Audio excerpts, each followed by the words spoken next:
أصحاب الفكر والريادة، ضيوفنا الأعزاء من سلطنة عمان، ونحن في كرم وضيافة أهلنا وما بين جماعتنا في المملكة العربية السعودية، فأهلا وسهلا جميعا، ومن دول مجلس التعاون الخليجي كافة أهلا وسهلا بكم في النسخة الأولى من الجولة الخليجية للإدارة الناجحة التي نفتتح أولى محطاتها اليوم من العاصمة الرياض، مدينة القرار والاقتصاد والرؤية، ومهد المبادرات الكبرى التي تعيد صياغة المستقبل الخليجي المشترك.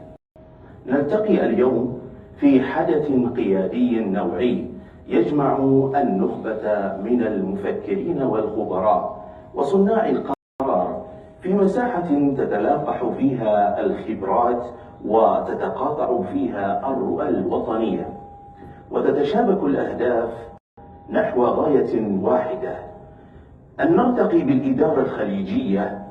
هذا له معنى واحد: لتكون أنموذجا في الكفاءة والابتكار والحوكمة الرشيدة.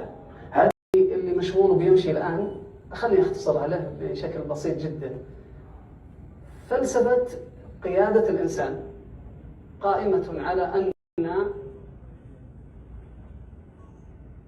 الواقع يغير المواقع. بس يعني محاضرتنا اليوم كلها لشرح هذه الفكرة، أن الواقع يغير المواقع، لأن الثبات على موقع قيادي واحد يفشل القيادة.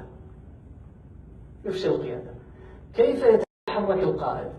كيف يختار موقع القيادي؟ مبنية على تحليله وتفسيره للواقع. هذا ما سنتحدث عنه بإذن الله تعالى في الوقت المخصص لهذه الفقرة.